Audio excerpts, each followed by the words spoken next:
Welcome to the Kimberlite webinar that take a comprehensive look at the seismic data processing services market. My name is David Batt, President of Kimberlite Research, and I'm glad that you can join us today.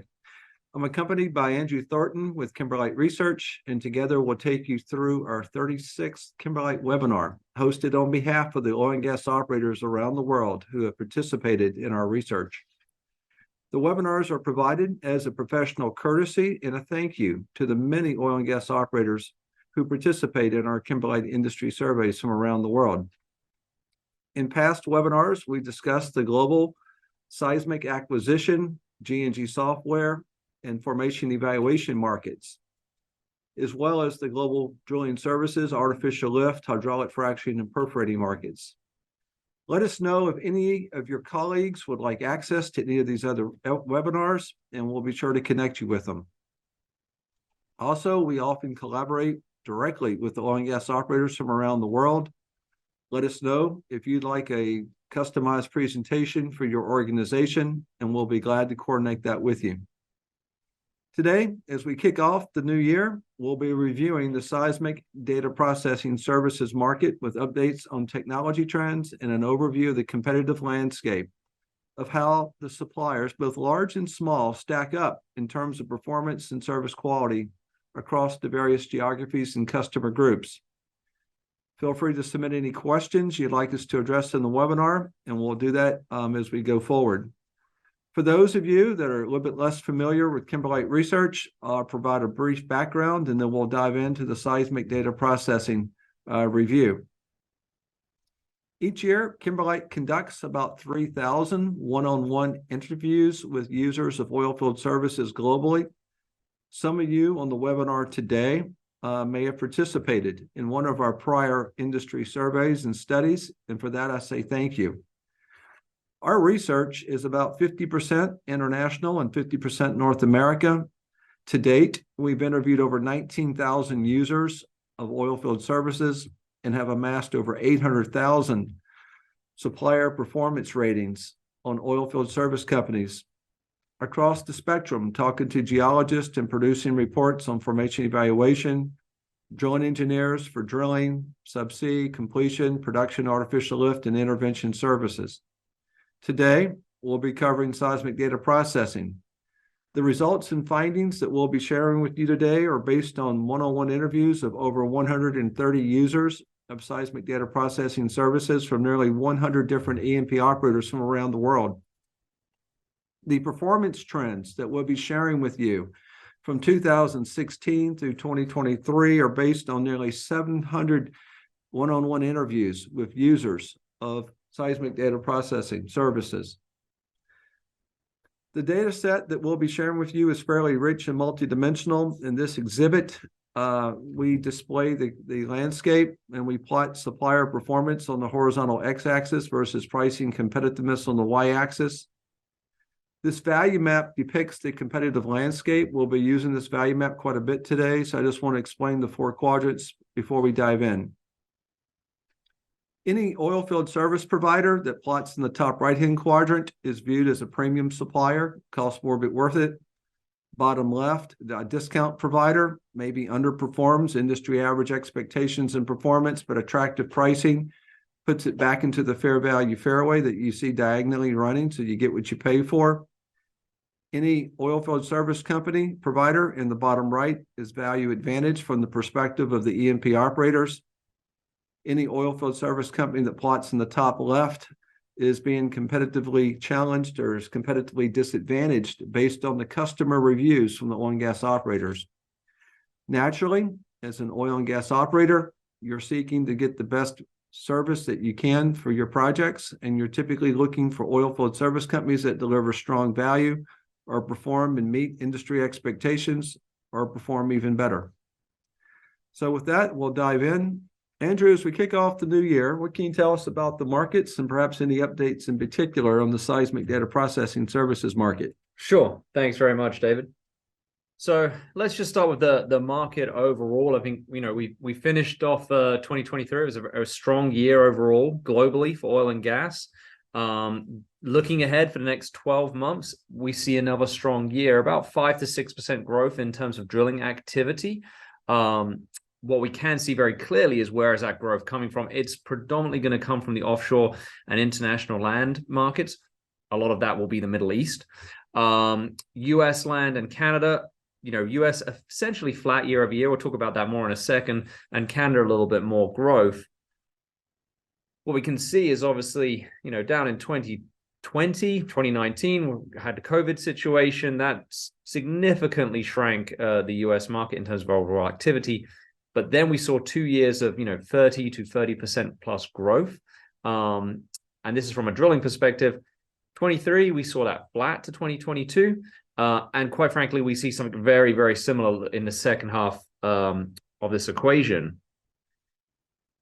But even though drilling activity remains relatively flat and stable, we continue to see production, particularly from the Permian Basin and the lower 48, continuing to increase despite activity declining. There is a lag effect. However, it's pretty clear that operators in the US are finding ways to get high levels of production from lower levels of activity. How are they doing that? Well, let's have a quick look here in terms of efficiency and productivity. You can see the number of drilling days down about 3%, number of completion days down 3%. So we're just getting faster and faster, more efficient. Stage counts continue to increases. Proppant loads are pretty flat. We've kind of found an optimization there in terms of proppant per foot, but lateral lengths as well. So yes, the drilling activity at a well level or rig level may be flat or down, but actually what we're seeing is below the surface a lot more intensity. So we're not drilling more wells, but the wells we're drilling are longer laterals. They're longer, they're more frac stages. More frac stages. And then also the other thing that's occurring, if we switch here to production, is the use of ESPs and large ESPs to increase that initial production. So we've seen an increase in that as well. The ESP market significantly outpacing the broader market as production related expenditures tends to be outpacing drilling and completions right now. Now, we always get asked around rig count. This is where it becomes very interesting. We can see that the rig count sharply declined throughout 2023 in the lower 48, down to under 600 rigs. We're kind of bumping around that number right about now. Based upon our drilling survey, we're being told a 3% year-over-year decline, but that well count will stay kind of flattish, and then the production is anticipated to continue to grow at a slower rate, right? But is anticipated to grow. So this is what we're seeing right now in terms of rig activity. And real quick, if I could pause on that. So what you're saying is internationally and offshore, drilling activity is going to increase 10% or so. We're looking at double digits. All right. So lots of investment growth internationally and offshore. When you go to the United States, though, you're saying that our activity of drilling wells is going to remain fairly consistent with prior year. But we're getting more production out of the wells we do drill. Correct. Because they're longer, more frac stages, and these large ESPs are being used. Exactly. Okay. Particularly that initial production. We think about the decline curves of 12 to 18 months. All of those additional frac stages, all of that lateral length increasing, all of that ESP, that really helps to get that initial production a little bit higher than what we've seen previously. And it creates this cumulative effect over time. So we've set really historic record production levels at historic low number of rig count in wells drilled. Correct. Okay. Amazing. Now, one thing we get asked a reasonable amount, is around pricing. What's with all of this increase in activity, increase in expenditures, what's pricing going to do? We do see a little bit of softening in some markets, potentially drilling, as I say, with drilling being down slightly, right? With the number of wells being kind of flat, we're seeing some degree of softening around 2 to 3%. I think some operators like it to be higher. I think service companies would like it to stay flat. So we'll see how that plays out. But a lot of it will be about, we talk about efficiency. Am I getting the best crew? So quality still has a very significant role to play here in terms of pricing. As it relates to formation evaluation and cementing services, though, we see those prices continuing to see some slight increases as wellbore intensity, well construction becomes increasingly important as well. So if you net that out to kind of a flat, maybe slightly up, slightly down in terms of a pricing situation.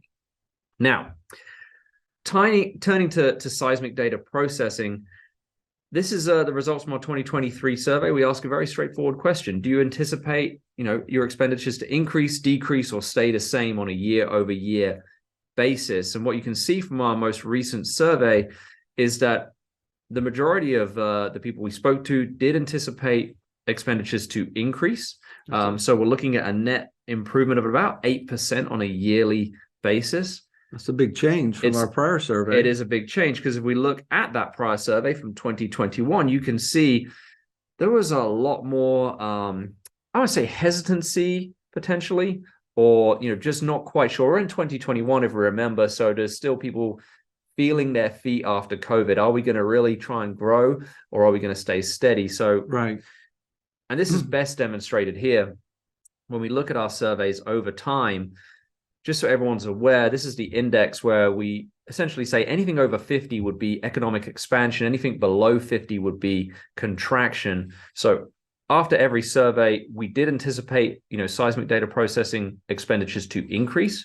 You can see in our most recent survey, we're really starting to expect that to grow pretty significantly. So sentiment for seismic data processing expenditures is really at the highest level since we started tracking it in 2016. Okay, that's great. Absolutely. Now, in terms of where that dollars is going to be spent, I know expectation is development. Yes, that's a big component of the market, close to 50%.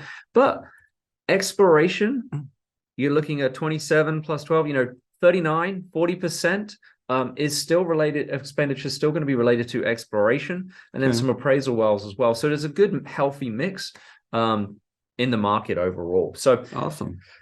David, that kind of gives us a very brief overview of the broader market, but looking more closely at seismic data processing, what are the key developments in technologies and overall trends you see influencing the processing market going forward? Sure. We collect a lot of information on the technologies that the oil and gas operators are using around the world, and I'll go through a lot of data here.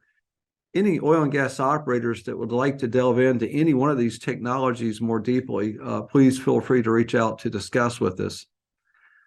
When we ask the oil and gas operators from around the world which technologies are having the greatest impact on improving their image quality and resolution of the subsurface, it's an open-ended question, and the operators can cite whatever they would like. But you can see clearly full waveform inversion is at the top of the list, cited by over half of the respondents globally. And that's up from 42% from our 21 survey. You can see pre-stack depth migration and RTM follows behind. When we look at seismic data processing as a separate activity center, we find that nearly almost 20% of the seismic data processing is being performed in-house by the operator. That's up significantly from 2016, when it only comprised about 11% processing in-house. When the oil companies are processing their seismic data in-house, oftentimes they're using internal systems and software application packages. But you can see virtually half of the operators processing in-house are using SLB software, followed by a third using CGG. Promax from Halliburton is seeing a resurgence in use. The Reveal from Shearwater is starting to gain traction. Aspen Tech, and the Ecos product has been kind of declining. And Down Under Geo Solutions, or DUG, is starting to appear on our map and start to gain some use. When we look at the seismic data that's being processed, about half of it is proprietary data and half of it is multi-client data that's being reprocessed. 2/3 of the time when they reprocess the multi-client data, they're going to go to a new supplier to get another look at the data. Okay. Like a second opinion, if you will. Whereas only about 1/3 of the time are they really bundling their seismic data processing with the provider that actually acquired the seismic. Now, this slide's kind of important because it kind of explains why the size of the seismic data processing market is much smaller today than it was just, say, 10 years ago. Even though, as you pointed out, Andrew, investments increasing internationally and offshore, activities flat in North America land, approximately 3/4 of the time, the oil and gas operators are telling us that they have enough sufficient data to have de-risked their investment. They know what they need to do and they're going to go do it. Mm-hmm. Only about 25% of the time would they like to have more data to de-risk these investments that they're making. And as you can see, nearly half the time, they're simply going to reprocess existing data that they have in their possession. And about 40% of the time, they're going to go acquire new seismic data. This does not quite add to 100% because in some cases, they simply don't have the budget to de-risk it. Mm-hmm. And so they just have to move forward with the best that they can. When you take a look at the use of the cloud for seismic data processing, the adoption of the cloud continues to increase, led by the major oil companies and the large independent oil companies. But the actual percent of seismic data that is processed using the cloud is still at a very low amount of about 15, 16%. But it is, it's doubled from the 2018 increasing. survey. Microsoft Azure is the cloud provider that's most commonly used by the geoscience community. Again, the majors and the independents are leading in the use of cloud processing for seismic data. And nearly 2/3 of the oil companies prefer to have their processed seismic data delivered to them via the cloud. So it's coming, but there's a cost associated with using the cloud. In terms of work processes or flows that can benefit most from machine learning and artificial intelligence, AI, advanced velocity modeling is the #1 cited benefit. And machine learning and AI is also cited as a potential technology to help improve the turnaround time of processing these large data cubes without necessarily sacrificing quality. When we start to take a look at the investments that oil companies around the world are making in carbon capture and geothermal, we find that about 84% of the oil companies that are planning to invest in carbon capture believe that seismic data and processing the seismic data can play a role in helping them execute their carbon capture projects, about 1/4 for geothermal. But the use of seismic data and seismic data processing is really quite negligible for these other new investments, be it hydrogen, solar, and wind. When we look at land seismic data processing, noise and multiple issues are still at the top of the list of concerns. Most of the seismic data being processed on land is conventional internationally and unconventional in North America. Most of the data for land is still 3D, and most of the trends in land data acquisition parameters are revolving around longer offsets and higher density.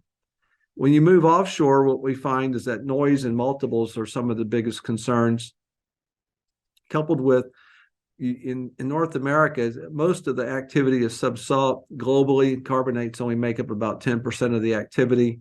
Internationally, it's a little bit more conventional. Most of the data is conventional 3D towed streamers, ocean bottom nodes beginning to increase a little bit. And you can see that about 71% of the time, the operators are merging their OBN data with existing narrow azimuth or wide azimuth data. And if we look at some of these technologies that are most commonly employed, when you look at time modeling and time imaging techniques, you can see that the majority of these technologies are being very commonly used, have been consistently used year on year, from the 2018 to the 21 survey to the 23 survey. So this kind of dictates where the seismic data processing service suppliers need to continue to invest and maintain leading technology in these areas. By contrast, when you look at depth modeling and depth imaging, you'll find that least squares migration and anisotropic RTM are least commonly used, whereas full waveform inversion and tomographic inversion kind of lead the list. When you look at some selected reservoir characterization techniques, rock properties and AVO tend to lead the list. 4D time-lapse processing only is comprising about just under 20% of processing activity. The major oil companies will principally conduct all of their reservoir characterization projects in-house. They only outsource it about 1/3 of the time, whereas the independents are a little bit more likely to kind of go to a third party for help. And there's a whole host of some of these other selected techniques that are kind of less commonly used, like illumination studies, for example, coupled with simultaneous source deblending, less commonly used, but imaging with full waveform inversion is being used about a third of the time. So that kind of sums up a lot of these technologies. And I know I went through them quite quickly and everything. But again, any oil companies that like to delve into some of these technology adoptions and trends more deeply, just reach out to us. Now, Andrew, each of the seismic data processing service suppliers have a market or brand image of strength or weakness, Sure, if you will, for these various technologies and even for performance capabilities. Can you share with us how the oil and gas operators view the competitive landscape as to which seismic data processing suppliers are viewed as the leaders in various technologies and capabilities? Yep. Yeah, absolutely. So let's look at technology to start with. And what we see here is CGG, just so everyone is aware that when you're going to the right of the zero on this axis, your brand image propagates beyond your client base. You've got a very strong brand image, and that's the case here at CGG. Across technologies, we can see very clearly, whether it be time imaging, velocity modeling, or multiple attenuation, CGG has a very strong brand image and is seen as a technology leader. So both users and non-users of CGG, yes, correct, CGG is the leader. Yeah, and the phrase we'd use propagates beyond your client base, i.e. you've never used CGG, but you've got this perception of they're very, very strong in these technologies, and quite frankly in big brand halo. Okay. Now we look at, Big Blue, SLB. They have some strong brand image as well. Again, time imaging, velocity modeling, everything to the right is propagating beyond your client base. Depth imaging and velocity modeling, also very strong. They do have what we call some brand image deficits, i.e. even their own clients believe that maybe they've got some work to do in this regard. So sparse node processing for SLB is one area they may want to spend a little bit of time looking at. When we look at down under geoscience, so Doug, they do have some brand image deficits across technologies that they'll want to work through. However, they've also got some strengths, deblending simultaneous sources, and then broadband processing. They've got some strengths in that regard. Real quick on down under, it'd be interesting to track and follow over the next year or so. They've come out with some new multivariant FWI full waveform inversion, particularly for land applications. And it'd be interesting to see how their brand image improves as they get a few of these projects under belt with their new multivariant FWI. So that's an interesting one to see how they progress. No, and we're looking forward to seeing kind of how that moves forward and how that brand image adjusts over time. Cool. We look at BGP. They've got some brand image deficits, some areas they'll want to work on. Historically, they have had some strengths, but over the last couple of years, we have seen that slip to the left. Okay. PGS, strengths and weaknesses. Look at that broadband processing, an incredibly strong brand image, as is wide or 4 azimuth towered streamer processing. So they've got some strengths in these regards.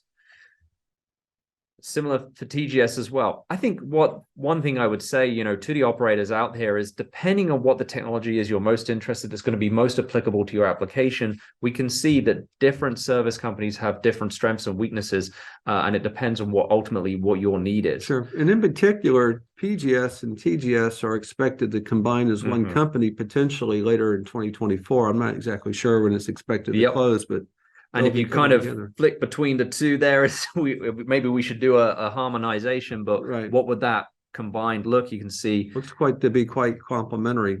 Absolutely.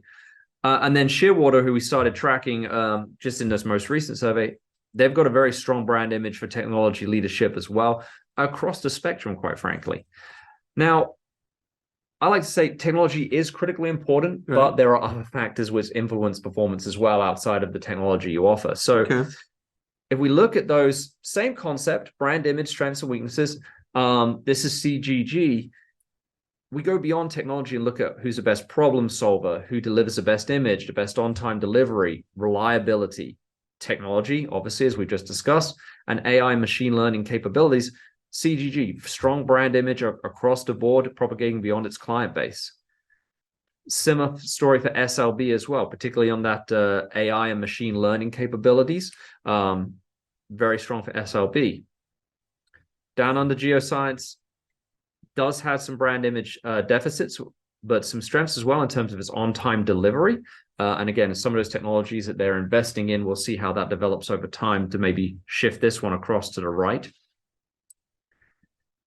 BGP, similar story, some brand image deficits that we see that maybe need some shoring up. But some other areas, best image quality, that -1, I would say that's pretty much in line of client expectations, quite frankly, as is provides reliable and impartial technical advice. So I want people to be aware that if you're hitting that 0 line, you're meeting expectations of your client base. Okay. And then PGS, strengths on on-time delivery and problem solving. And then TGS does have some brand image deficits that they're working through. And then Shearwater, very strong at problem solving and strong on the technology as we saw earlier. So again, depending on what you're looking for as an operator, gives you an idea about who to work with. But David, based on the most recent customer reviews and all of the information we just seen, what does that competitive landscape look like for seismic data processing, and how does it impact how the operator should go about finding the best value? Sure. As we interview the oil and gas operators around the world that use seismic data processing services and the suppliers that they're using, what we find is there was a total of 28 different seismic data processing service suppliers cited as being used in the 2023 survey. And the market is consolidating. If you go back to 2018, there were nearly 50 different suppliers because, as I mentioned earlier, the amount of seismic data processing that's taking place today is a lot less than it was 10 years ago. And so the number of suppliers is beginning to shrink a little bit. Oil companies on average are spreading their seismic data processing to about 2 different suppliers overall, 1.76. It's been consolidating a little bit. You can see that SLB and CGG are most commonly used, with about 40 to 50% of oil companies that have seismic data processing that they need to outsource to a third party calling up and using SLB or CGG in some capacity. BGP's penetration of the market is increasing. Down unders is pretty solid. PGS stable, TGS stable. Shearwater is growing. When we translate this in the global market share, really SLB and CGG are the market share leaders. When you break this out regionally, you'll find that historically CGG has been the market share leader for offshore, but they've become pretty much on parity now with SLB. Whereas when you go to land, you can see that BGP has really been growing in their presence on international and global land, seismic data processing, and so forth.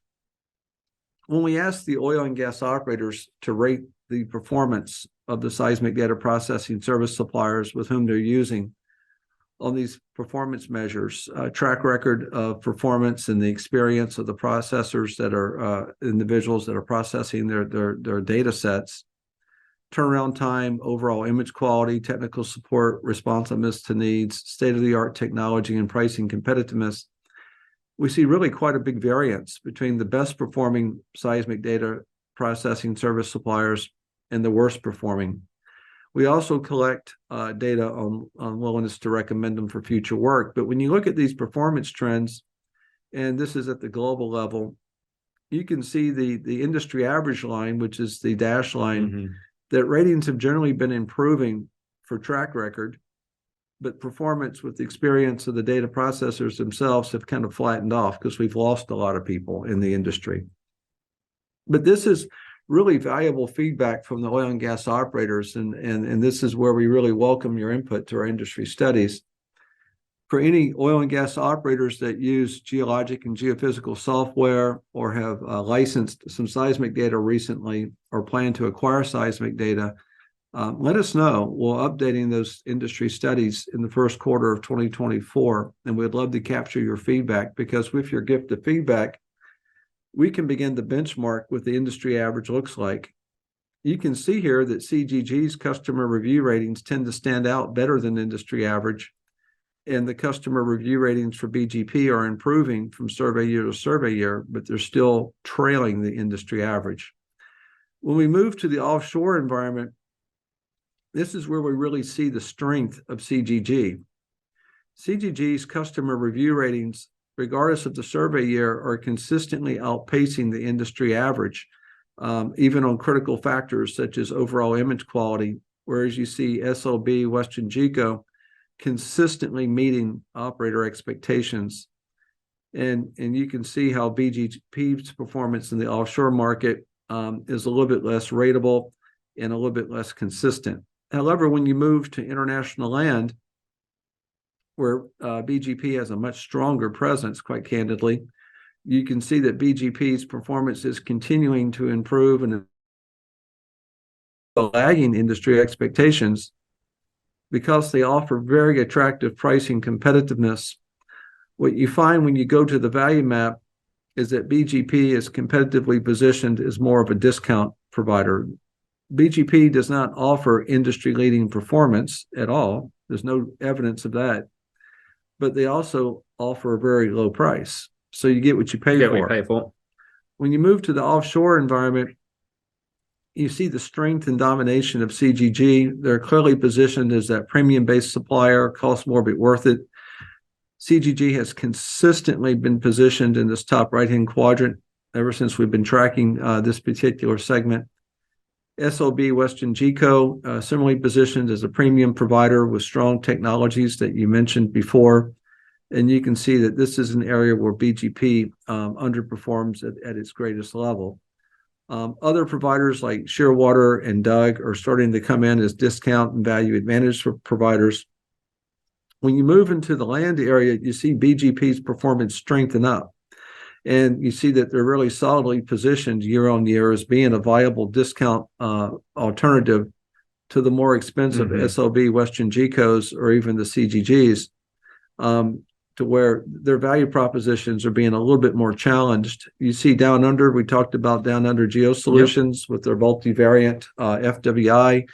And there's a whole host of other suppliers that were mentioned as being used that we just kind of merged together. So again, from the oil company's perspective, as you're doing your due diligence, you have many choices to choose from. And so I encourage you to kind of delve into each of the suppliers. As you mentioned earlier, Andrew, each of the suppliers has some strengths and weaknesses. And the more you're versed in that, the better that you can select the best value for your oil company. When you take a look at the offshore market, most of the users of seismic data processing services, they really are looking for leading edge technology, and that's where CGG really stands out, or strong service. When you move to the land environment, it tends to be a little bit more service driven. Obviously, the price buyers see BGP as one of the better values. Typically, amongst the technology providers, that's where BGP tends to lag performance land, and they tend to lag performance with the offshore. So that kind of sums up the competitive landscape. And I guess to wrap up this webinar today, Andrew, how do you see 24 shaping up for the oil and gas industry, and what upcoming market updates do we have coming out? Yep. No, thanks, David. As I said, I anticipate a robust year. There's going to be some variation in there for sure. A lot of unknowns out in the marketplace. So we'll see how it develops. In terms of Kimberlite, on January 17th, so next week, we're going to be hosting our capstone review and webinar on the big four oilfield service providers: SLB, Halliburton, Baker Hughes, and Weatherford. We're also going to do some deep dives as it relates to the Permian Basin and the Middle East. So be sure to mark your calendars for that one. And then later in the month, on January 31st, we're going to be having our webinar reporting on cementing services, wellheads, and the liner hanger market. Okay. So a lot to come in January. If you'd like to participate, please reach out to us and we'll happily get you involved in those studies. Awesome, Andrew. Well, I'd like to thank everyone for attending the webinar today. If you have any questions, please feel free to reach out to discuss. If you'd like to delve into any of these technologies that we covered more deeply, again, just reach out. I know we covered a lot of this very, very quickly. Hope to see you next week on the review of the Big Four, and wish you the very best in the new year. Thanks for attending. Bye now.